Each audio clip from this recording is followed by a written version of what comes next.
The following is a presentation of the Belly Up Sports Media Network. 14:20 in the morning, 14 minutes and 20 seconds where the sports talk to get you through your daily commute. Hot takes, recaps, best bets, and a little humor to get your day going in the right direction. Sit back, grab your coffee, and let's get into it. All right, 14:20 in the morning for this first day of November 2023. Today's show is brought to you by SeatGeek.com and the SeatGeek app. Use promo code 1420pod at SeatGeek.com today and save yourself $20 on your first purchase. Remember, we are part of the Belly Up Media Network. Go to BellyUpSports.com for all their great articles and other podcasts, such as the Corner Booth podcast, the Rise of the Occasion podcast, and Mike and the guys over at Craft Food watched the show last night. Fantastic job. Once again, gentlemen, quite enjoyed that one. Your Halloween costumes, everything else was going on. They were always entertaining with the guys over at Craft Brewed Sports. Make sure you check them out. Thank you very much from all of us here at 1420 World Headquarters, from the bottom of our hearts, for making all this possible on a daily basis. We enjoy doing this for you guys, and we appreciate everything you guys do, listening and reading and all the other stuff that's going on. Anyways, the World Series, it looks like it's coming to an end. It might be as soon as tonight. Kind of turned out to be a bit of a dud of a World Series. I mean, the first two games were quite good. Last night was an absolute disaster for the Arizona Diamondbacks. One of those games you kind of thought was going to happen eventually. A team that's with 84 wins, they have those over the season. I mean, every team gets in those stretches no matter what in professional sports. But you always felt that the Diamondbacks were half a second away from disaster with the way that Torey Lovullo handles his pitching staff and going from guys here to there. You guys needed 4 pitchers to get through the first 3 innings last night, 3 or 4 innings. It was not a very good game for the Rangers. They had a wild pitch in the second inning that scored a run, and then there was an error in the third inning that resulted in 5 unearned runs, and it just seemed to they just couldn't get things on track after that. Sometimes you see when a team gets overmatched, they're just hanging on the brink of disaster. It takes a littlest thing for it to fall over the edge, and that's what happened, I think, with the Arizona Diamondbacks last night. Like I said, the 84 win season. Maybe the Major League Baseball has to find a way to get rid of these 84 team wins that get. It's a really big difference between 84 wins and 90 to 92. It changes things a lot, but they've had a good season. They started off hot last the season. They got themselves into a World Series. They beat the Phillies in 7. They ended up getting there. You deserve it. Once you're there, you deserve it no matter what. Like a wild card team and everything else.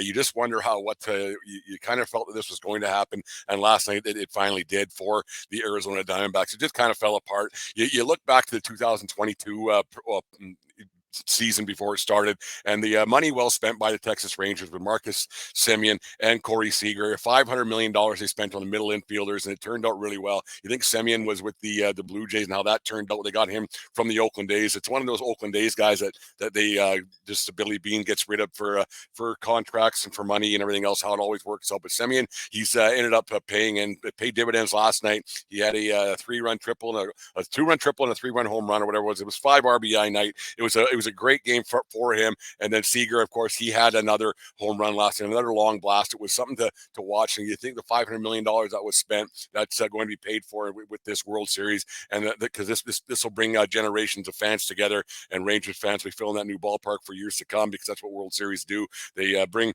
people together. They bring you to your team and everything else. So that $500 million is just a drop in the hat. The return on investment that's going to happen for the Texas Rangers and their ownership group. Seager has a chance right now with that with the performance he's having right now, and I think he's kind of a lock to be the World Series MVP. He'll be joining Sandy Koufax, Bob Gibson, and Reggie Jackson, Mr. October, as the only people to actually win 2 World Series MVPs. That's pretty elite territory. You think of all the years of World Series champions, of World Series this and that there hasn't been more back-to-back winners or more guys who were MVPs more than once. It's odd. I know you don't get a lot of series champions, but you think about all the guys over the years. You had a lot of Yankees teams that were winning World Series. You had Dodgers teams that were winning World Series. You had the Minnesota Twins who won the 2 World Series. You had those 2 Jays teams. But you get a guy to step up year in, year out. So Seager's got himself in pretty lofty territory with this World Series championship that I think that they're going to pull off tonight. You have a guy like Nathan Eovaldi with all his Tommy Johns taking the mound tonight, and that's what they pay these guys to do. They pay him to come up in these big spots shots, and they find a way to get it done. They find a way to win, and that's why they can get to almost legendary status. And this might put Seager into a Hall of Fame kind of a thing, a Hall of Fame chance for Seager if he can get this MVP done tonight, go out and hit another home run, win a World Series, and win the first time in Texas Rangers history that they'll have one done. They've been close before. They've been one out away a couple of times, and now they're 27 outs and find themselves as World Series champion. If they don't do it tonight, you got to think that they'll get it done at home in Texas. But the thing is about getting it done tonight, it would be a remarkable run. They've won 10 straight on the road in these playoffs, and that just doesn't happen very often. And if you can, it's never been done before to have no losses on the road, and you don't lose on the road, and you don't got to win a whole bunch more at home. And they won a couple at home now, and now they can find themselves in a situation where they can get it all squared away tonight and make the Texas Rangers faithful happy. It's too bad that it turned out to be this way. I had higher hopes for a closer World Series. The first two games were close. Last night it ended up being not as bad of a score. It's 11-7 final. I think it was. At one point it was 10-0. I turned the channel and then didn't watch for a little bit. I was watching a hockey game for a little bit there. The Canucks, they're on a bit of a heater. We wrote a little article for the 1420 Sports Bar yesterday to make sure you guys check that out about the Canucks and their season, how that's going. We'll talk about that in half a second. But then you come back and the game was 11-7. They made it look respectable, but it was over after the third inning. 10-0 is an insurmountable lead. Yes, it does happen in Little League Baseball and American Legion Baseball and like right across the board that you see teams come back, but they made it respectable. They made it look okay. Is the series over at 3-1? No. Is the fat lady singing? No, but she sure is humming it up a tune right now. So you got to think that it's going to be wrapped up tonight. It'll be in the Texas Rangers' best interest to get it done.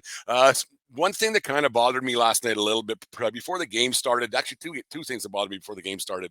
One was they announced that Max Scherzer was going to be off the active roster list for the remainder of the World Series with a strained back or a strained side or whatever it was. I don't think that so they're allowed to add another pitcher to the roster. One thing that kind of bothered me about that is that he probably wasn't going to pitch regardless in the rest of this World Series, no matter what. Yeah, he may have got a couple 3 innings start if they went to Game 7, but he probably wasn't going to get another start anyway. So the Rangers can kind of say, well, let's just add a new guy here, maybe add a reliever in here, a long reliever, whatever it might be, and to pad our stats and to make sure we can stack our bullpen a little bit just in case things do go sideways tonight with Eovaldi on the mound, which I don't think it's going to. Eovaldi's been lights out throughout the season, actually not just these playoffs. But I think it was kind of dirty that they were allowed to do that and allowed to play. And same with Adolis Garcia. That one's different. You want that bat in the lineup. He was going to play no matter what. But with Scherzer, I don't think that they should have been allowed to take a guy off the active roster and insert player here. I don't know who the player that they added. They added another pitcher, but I don't think that should be done. Once a pitcher is on the roster, that's it. Because why set a roster limit? Why have a roster size or anything it might be? It looked like kind of dirty pool to me. I didn't quite care for it. I thought it was a kind of wonky the way they could just add a player here, add a player there. If a guy's not working out, you can say, well, he's injured. You know, if a first baseman is hitting 0-22 with 14 strikeouts and just, well, he's injured, let's we put a new guy in. That's not the way it should work, in my opinion. It's just one of those things. Another thing that I didn't like last night was when they had the pregame thing. When Mookie Betts on, he was talking with Derek Jeter, Big Pappy, David Ortiz, the Tom Brennan, I can't remember and then A-Rod was there as well. And Corey Seager was stretching in behind the panel there. And Ortiz felt the need to yell at Seager, who was and get his attention and talk to him. And I thought it was kind of Bush League personally that he would do that to a guy who's getting in the zone. He's getting in game mode. He's on he's got a chance to win a World Series again for the second time in his career. He's been hitting the ball really well, so things have been working out for him quite well. So leave the guy alone. Like Ortiz, you always have to be the center of attention. I get it. That's your job as a broadcaster, but you can leave the players alone. You're talking to millions of people in front of you. Leave the people behind you alone. It was a bad look. I thought it was ridiculous. Mookie Betts kind of said something, but then he kind of shied away from doing it, and it was a nice little spot by Betts, and then Ortiz to have to flap his gums and say something. I thought it was really, really low class and really unneeded. And you wonder how much he was a glory hound like most people are when they're on that stage. But you wonder how many guys, like if it was Derek Jeter who was on that panel, if he was the one stretching in behind, you wonder if Jeter would have appreciated back 20 some years ago when he was zoned in and trying to get into the game. I just thought it was a bad look by Ortiz. I thought it was a ridiculous look by Ortiz, and he should just keep his yap shut, leave the players alone. They'll come and talk to you after the game. They'll come and talk your ear off when they win the World Series, when they got their goggles on. No goggles if you win the World Series tonight, by the way. Texas Rangers, you can't wear goggles. If you're going to spray champagne, you got to go bareback on the face. You can't protect your eyes. Be a man and don't wear the goggles. And they're probably sponsored by Oakley or whoever they're by, but one of those things. Yeah, like I said, it was a decent World Series. I think it's going to come to an end tonight. It's going to be like a 4-2, 5-2 ball game. Seager's going to hit another one, be named the MVP, and then his legacy will be forever entrenched. And be naming streets and schools after those guys in Texas after tonight. It's going to be it's interesting, like that. But the 10 wins, it's remarkable on the road, and then to get it done tonight on the road, which I think that they'll do. I was kind of hoping for a longer World Series, but that's going to be the end, probably the end of the baseball season, and we'll put a wrap on it probably on Wednesday. We'll put a wrap on it to tie a little bow on it on Friday when we discuss maybe the pros and cons and the ins and outs and the highs and lows of the Major League Baseball season. I wrote a little article for the 1420sportsbar.com yesterday. It's up there right now. You guys can go check it out on the Vancouver Canucks, and they're a hot start, 5-2-1 right now. I know it doesn't. They're 6-2-1 now. They're 5-2-1 at the time when I wrote the article, but they got another win last night at home versus the Nashville Predators, and now they have a chance to maybe go out and they've been playing good. So it's one of these things I think that a lot of teams need to do sooner rather than later. Like you're 6-2-1, but you can always be better, and you can always look towards the future. And the future is now for some of these teams. And if you have a guy that's not working out, and if you have some things that you can shore up. If you have some defensemen that you might be able to pick up, if you have some third line, some depth scoring, you can go and pick up. Now is the time to go and do it and not wait for the deadline, because the deadline, the price goes up for all these guys. And you also, you're giving up more draft picks and you're giving up more compensation to go out and get a guy and go out and get a rental. You can go and look at some teams right now that are struggling a little bit, like the Pittsburgh Penguins, like the Calgary Flames, and on it goes. We could probably go and get a guy for on the cheap that maybe a team wants to spice up their own roster a little bit and maybe make a change and spruce things up, that you can have a guy that can be replaced, and you can go, okay, you know what, we need to do something with our team here before it gets way too late, before it gets late early. And some of these teams are at that stage already, like the Calgary Flames. They don't have a hope in hell. Wrote about that. Me and Dave talked about it yesterday on last call. But you just wonder that it could the Vancouver Canucks go and make a deal right now and show the fan base and show that the team in general that we have a club here that we believe in, and let's go make a deal now and get something that can maybe get people excited and get the fan base excited and get the players excited. Say, okay, now the management believes in us, so we believe in ourselves as well, and let's go out and get something done. I'm not saying the Canucks by any means are a Stanley Cup contender. I still think that thing in the Western Conference is going to go through either Colorado or the Las Vegas Golden Knights, who are the defending Stanley Cup champions. But I do think you have a situation there where Vancouver fans and their team can go out and make it a bit of a plea to management and say, can you go get us another player? And we believe in you. We have a great goaltender in Thatcher Demko. Like, he's almost like as close to an elite goaltender as you can get in the National Hockey League. I don't throw that term out very often, but because I don't think there is a ton of elite goaltenders, but he's one of those guys you could probably put in the upper echelon, I guess is another way of putting it. And you have a great player with Quinn Hughes, who's their team captain, and you have JT Miller's been playing great. Besser's been scoring some goals this year already too as well. You have a rejuvenated hockey team there, and I think you have a lot going on. You can make a deal here, a deal there, and not go out like make a blockbuster trade and go salary cap and everything else, but maybe go and get some depth scoring, because that's what every team needs. You can never have too many guys who can score goals. And like, you look at that Toronto team who looked pretty lackluster effort last night against the LA Kings. The acquisitions they got in the offseason, they haven't really paid off at all. Like, Bertuzzi hasn't done a thing. Domi hasn't done a thing. Reeves is doing pretty much what I thought he would do. Not a whole bunch. He's just out there flapping his gums, not doing a whole bunch. But the Leafs have a need there for some depth scoring as well. They'll score. Their top two lines have scored enough goals. Nylander's been great so far. You'll think that the rest of the guys, like, they'll get going, and their goaltending is good enough. But the Canucks can go out and do something right now and get themselves in a position to win some games and be in that playoff position and entrench themselves themselves in a playoff position prior to American Thanksgiving. Because you know that's when it all actually comes to fruition. That's only 3 weeks away now. It was crazy to think that American Thanksgiving is the cutoff date. It's a lot happens there. Only one team's ever done any. I shouldn't say ever, but only one team that comes to mind in recent memory is that St. Louis Blues team in 2018-19 season when they found themselves in last place even as late as January, and the legend of Laura Branigan and Gloria popped out of nowhere, and that's how they got themselves a Stanley Cup. But it's one of those things where I think the Vancouver Canucks, they're long-suffering Canuck fan base. I'm not saying that they're a Stanley Cup favorite. I'm not saying they're a Stanley Cup contender. I'm saying they can get themselves in a position where they can maybe get to that spot, and then later on as well, you can also build your team right now and then see what you got at the trade deadline to maybe shore things up for the playoffs. And so get something done now, make a few changes here and there, see what you got down the farm. And remember, prospects are only prospects. They're just other guys. You want to get some NHL talent on board, score some goals for you, win some hockey games, get yourselves some separation between the have and have-nots in the division, and get yourselves into a good playoff spot. One of those things I just thought about the Canucks, and I hope that they have a decent year, because their fan base is long-suffering. There's no getting around that. No Stanley Cup championships ever in their history. 94, 2011, and what was it, 82 when they lost with King Richard Brodeur in net against those great Islander teams back in the day. So this is one of those things I wrote about yesterday for the1420sportsbar.com. Go check that out. There it is today. Here is a little word from our friends at SeatGeek. The foul baller. If there's a ball that's gone foul, he's gone to get it. Under his watchful gaze, all bevs, binoculars, and ballpark brats are safe. He's the only thing that stands between his section and certain destruction. That's why he only trusts SeatGeek with his tickets. The ticketing app trusted by fans. SeatGeek, so fans can fan. Thank you very much to SeatGeek.com, the SeatGeek app, for using or for sponsoring the 1420 podcast.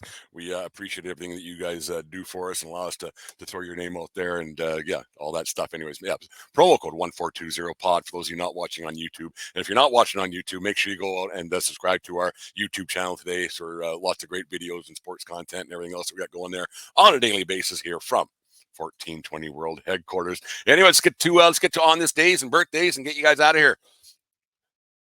On this day in 2010, the San Francisco Giants beat the Texas Rangers 3-1 in Game 5 of the World Series in front of 52,045 people at the ballpark in Arlington, Texas, to win the World Series. Giant shortstop Edgar Renneria will provide all the offense that the Giants would need as he hit a two-run home run with a two-out home run to left center field off a Rangers starter, Cliff Lee. Tim Lincecum, Giant starter, was spectacular on the mound, going 8 innings strong, striking out 10 and walking only 2. His only blemish was a 7th-inning solo home run to Nelson Cruz. Lincecum would then give the way to Giants closer Brian Wilson, who retired all 3 of the batters he faced in the 9th, 2 by way of strikeout to clinch the World Series. It was the Giants' first World Series in San Francisco, where they relocated from in 1958. Game 5 hero Edgar Renneria was named the series MVP as he hit .412 with 2 home runs and 6 RBIs. The Giants would also again win the World Series in 2012 and 2014. On this day in 2010, they broke the Rangers' heart, but on this day in 2023, 13 years later, the Giants or the Rangers have a chance to win their first World Series too. So it's kind of befitting a little bit that they do it. Maybe they get it done on this day, 13, 14 years later, whatever it is. So however the math works, right? It's one of those things. No, it's a great World Series. Lincecum was such a stud. The freak they called him, I think, right? He was such a stud back then. The way he threw, and it was just so awkward. He was such a tiny guy, but it was so effective. And those Rangers, those Giants teams, 10, 12, and 14, that's close to dynasty we've seen in quite some time. So congratulations to the San Francisco Giants on those 3 World Series championships back in the day. And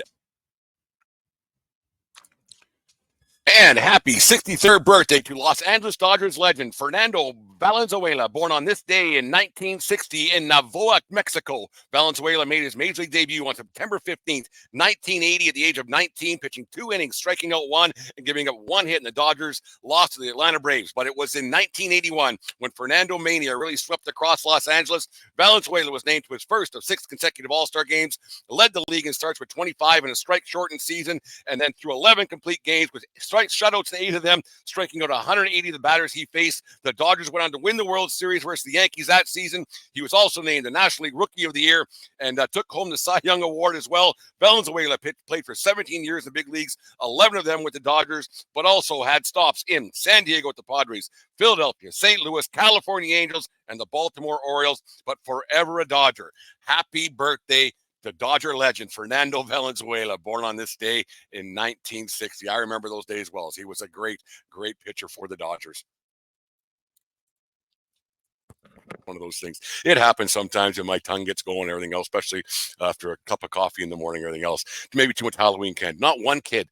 Didn't have one kid come by the house last night to get some candy. So we got a whole bunch here at 1420 World Headquarters. Come on by for some candy at any time. We got a lot. So, and I can't eat peanuts. So it's one of those things. Thanks for joining us this morning. Sorry about the Fernando Valenzuela read. I'll re-record that a little bit later before we put it out to the masses, and on it goes. But there it is, for 14:20 in the morning for this first day of November. It's Movember for a lot of people. Don't put out your Christmas decorations until after Remembrance Day. You can wait 11 days before Mariah Carey starts singing and everything else. But anyways, there it is. There's the show for today. Subscribe to our YouTube channel.